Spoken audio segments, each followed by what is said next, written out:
Well, hello everybody, and welcome to Legends of the Tree World. I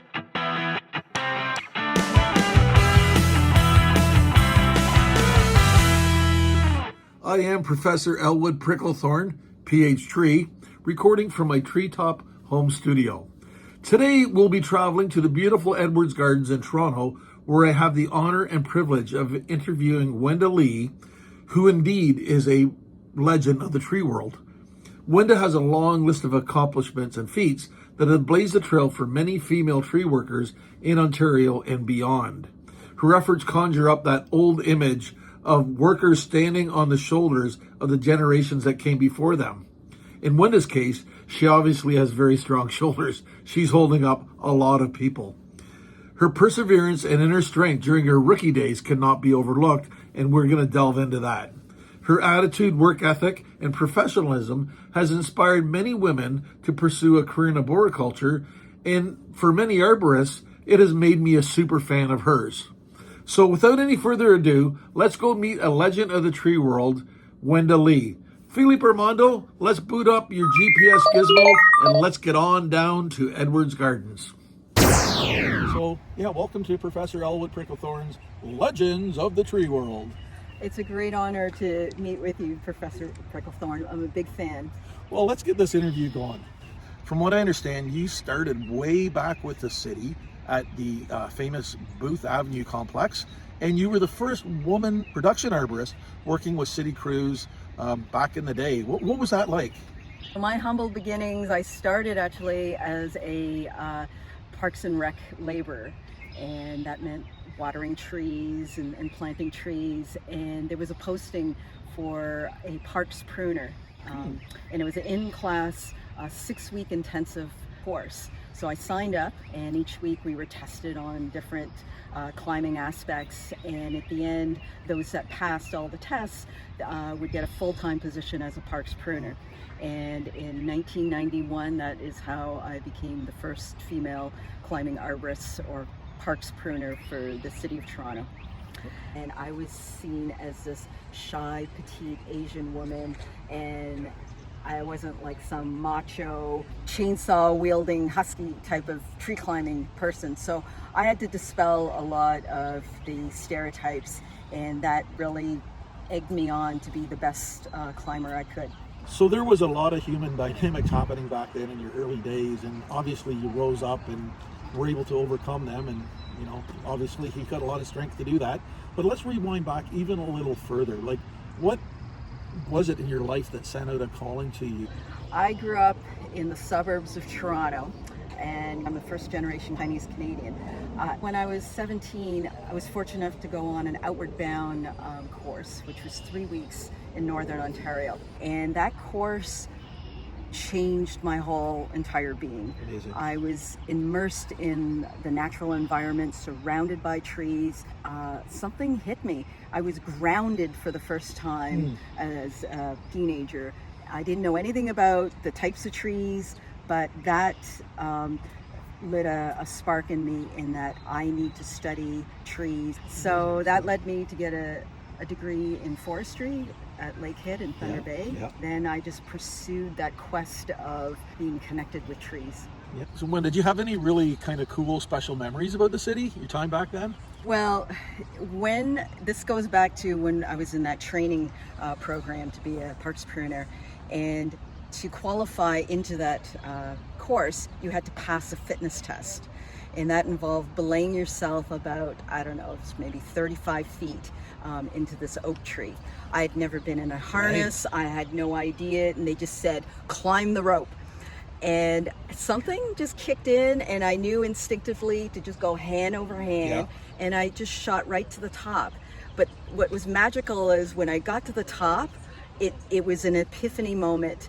And it struck me that this is the closest I could get to being connected with trees. And at that moment, I knew that my career as a climber, that was basically branded into my soul. So I will never forget that sensation. It was like fireworks. A eureka moment, like, you got this. Was there any people that you would kind of revisit, and a little name dropping, that inspired you and kind of checked you onto the right path as you were going down there? Early in my career, I wish I would have had some female role models or mentors, but there were none. Give full credit to Ian Bruce. Yeah. He's iconic in Ontario. He's taught thousands of students, and he taught me everything about arboriculture. And Dennis Laffin, and he was a supervisor at the City of Toronto, and those two men saw potential in me that I couldn't, because there were times where I said, this is not for me, I'm not sure I'm going to continue. But both Ian Bruce and Dennis Laffin, they supported me throughout my entire career. But you've got some hardware hanging, I'm sure, from your trophy mantle. And tell us about the Ontario Tree Climbing Championships. 5 times? 6 times. 6 times champion of the Ontario Tree Climbing Championships.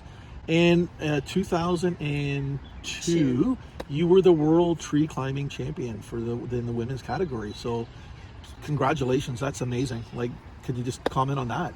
Dennis was actually the person that encouraged me to check out the tree climbing jamboree. They were called jamborees back then. And I went and watched him compete, and I said, wow, this is really cool. And in 1993, I was the first woman to participate in a tree climbing jamboree. Was that at High Park? This was in Hamilton, at Gage Park. Okay, cool. And I pretty much came in almost last. But then the following year, I participated again, and I'm more proud of that achievement, to be honest, than many of my other more recent accomplishments, because I came in 7th. Amazing. Out of 20 guys. So I continued to compete for many years as the only woman, knowing full well that the Ontario men's champion, they get to go on to the internationals. And then in 2001, the International Committee decided to open the field and to allow women for the first time to participate at the International Tree Climbing Championships. And that was a watershed moment, because it allowed chapters from all over the world to encourage women to participate. So in that year, Ontario had their first women's division, and I participated in that, won that, and then that's how I got to the internationals. And that blew me away. For the first time, I was seeing women from all over the world. I was able to put a benchmark on where I stood, and then in the following year, I won the... And where was that? The first year was in Milwaukee.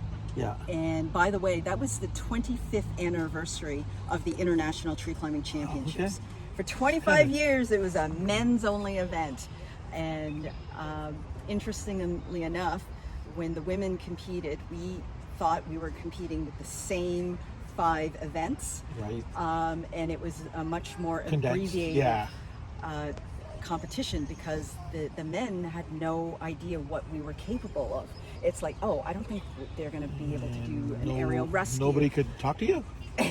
Well, we didn't have social media back then. Right. So the lines weren't open. So that was a big shocker for women who traveled all over the world to be told, we're only going to do 3 events. Competition. The top 3 women of the preliminaries basically went on to do the men's work climb.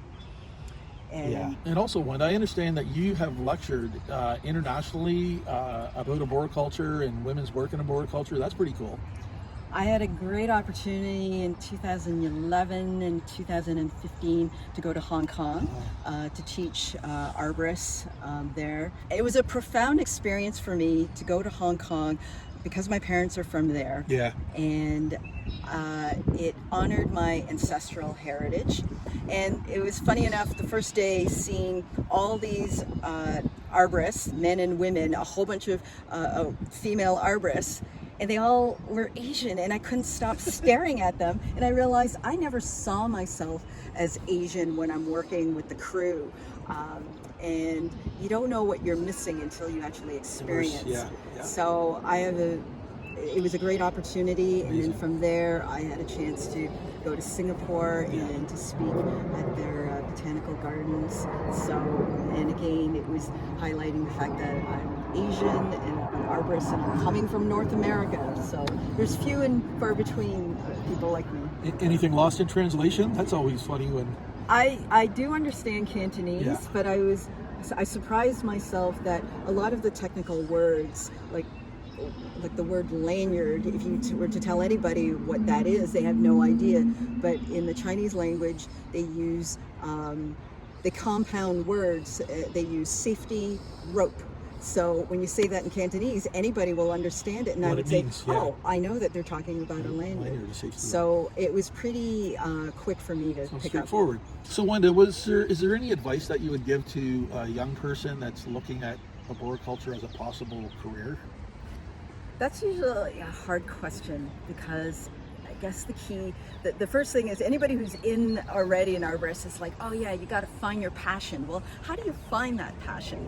And it's to open up your whole senses to being curious.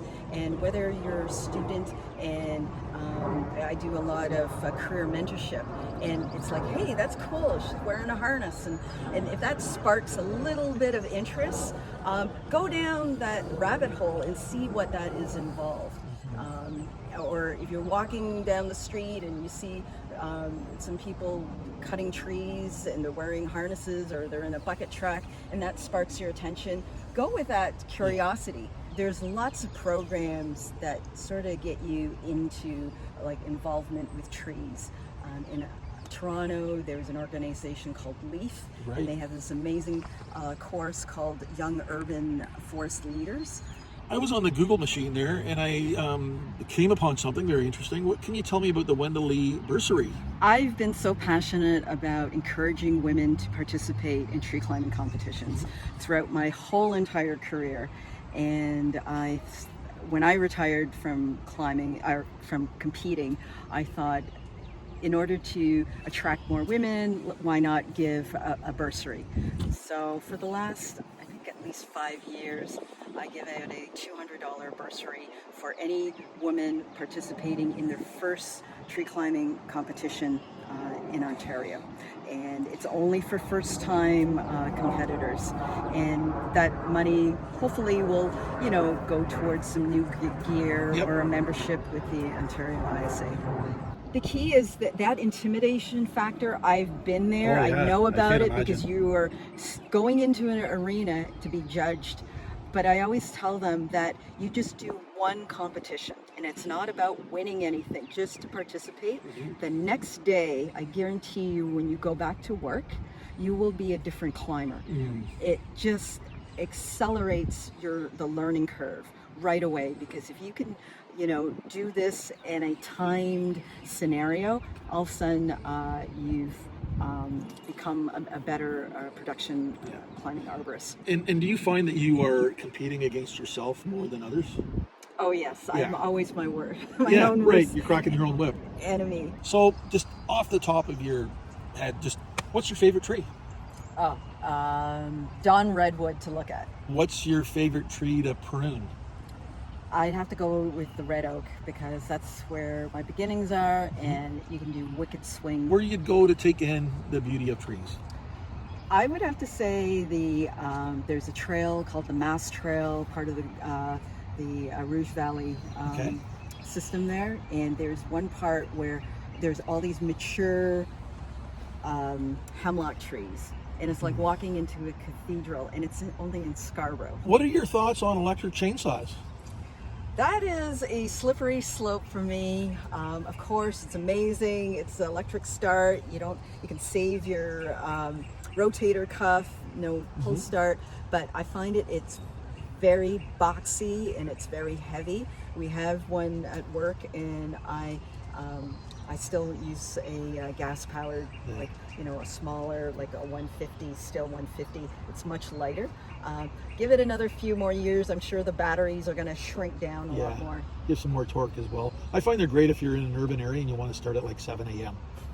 Right? Your favorite tree flavor? I've actually tried spruce beer, very popular soft drink in Quebec, and I almost threw up. If I had to do a flavor, it would be Katsura. Smells like candy floss. Yeah, no, you're right on there. Yeah. And my final question, does your smile ever have any downtime, Wenda? Whenever I see you, you're always smiling, and I know we don't see each other a lot, but I'll be at a conference and I'll look across the room and see me, and say, we'll smile, and we'll just kind of give it the old nod, hey, how you doing, right? So yeah, just again, thanks for everything you've done, and happy Asian Heritage Month. Thank you so much, Professor Pricklethorne. Hey, Wenda, now that we've wrapped the interview, you want to hang out? Sure. Okay, let's hang. So let's talk about what's going on here. So here I am using like a very rudimentary taut line hitch. I know the tail's not long enough, but I got my figure 8. But this is how I climbed back in the day. I had like the saw, and when I first started, I had a little pot of tar, and we used to paint all the cuts. And then along came Dr. Shigo, and they discovered what is called CODIT, which is compartmentalization of disease in trees, and they came to the conclusion over research that you're better off not to paint the wounds. But so this is how I rolled back in the days, and let's fast forward to, because you saw a lot of this evolution from, you know, the early 90s to 2024, and look at what you got going on there. I'm so fortunate to have evolved, like seen the evolution of changes in harnesses, gear, PPE, climbing systems. I used to have my old weaver belt, just a saddle, and climbed in a closed system, like how you have there, taut line hitch.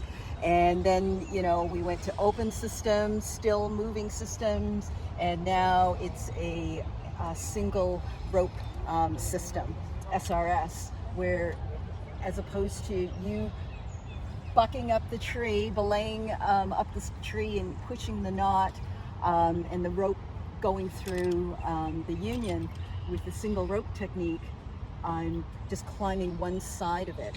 I see. And for every foot I move up in the tree, I'm moving up a foot, advancing it. Whereas this, if you move, you know, 4 inches in your bridge, you're only moving half of 2 that. inches. Yeah, exactly. 50% of that ascending up the tree. Yeah. And then this is a mechanical hitch, so I don't have knots and eye to eyes, and it's very smooth. And then the big advantage of climbing this system is that you're using a lot of your legs. I was going to ask, what's that on your foot? You have an ankle, a foot ascender. Yep. And then this is a knee ascender, and this gets attached to the other side. So essentially, you're walking up the tree. Wow. And you're using the most powerful muscle in your body, your quad muscles, and you're basically walking up the tree. And you don't even have to push this up because you have. You got it. That's what the red one's for. Yeah. Oh my gosh. You basically have this, and this pushes your hitch up the tree. So clever. It saves a lot of upper you don't burn arm out as strength. quick, right? And back in the day when I was climbing that way, we were broad everyone shoulders. had different types of tennis elbow and tendonitis and carpal tunnel. Rotator cuff stuff. So with the advancements in technique and in gear, it's allowed, it's been kinder to our bodies. Yeah, and that's probably why at 58 I'm still working in the trees, because, you know, it's been advancements, easier. technical advancements. Yeah. Yeah, like I say, the advancements are just stunning, like how we've come in, like, I don't know, 30, 40 years. And if we look at it that way, where will we be in another 30 years? We'll be using drones. You're just sitting on a park bench with a joystick and pruning with lasers, and the drone drops it off to the chipper, feeds it into the tripper. Amazing and quite enlightening by seeing all the gear you have, and boy, it's kind of jumped over me. Woo.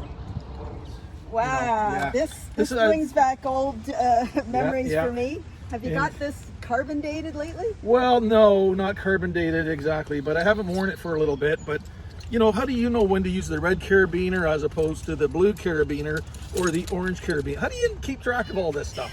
It's boggling to me. Hang on, I'll be right with you. Hey, what are you doing? You're not supposed to tamper with your equipment, your harness. I need another belt loop. Wenda, just give me a moment. I'll be right with you, okay?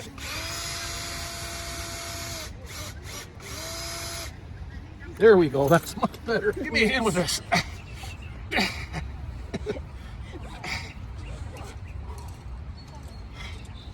Wait, the last time I was up in a bucket, it was a KFC bucket. There we go. How's that looking? Hey everybody, welcome back to the Treetop Studio. Wasn't that a great way to spend the afternoon down in the park with Wenda? What a gorgeous day. And man, like what a gem she is. She has just given so much back to this industry by becoming a teacher to students, a presenter at various workshops around the world, and really working tirelessly to promote women in non-traditional occupations.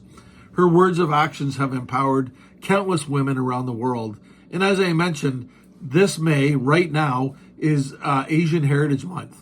And I can't think of another person of Asian heritage that has done so much for the arboriculture industry, especially right here in Ontario.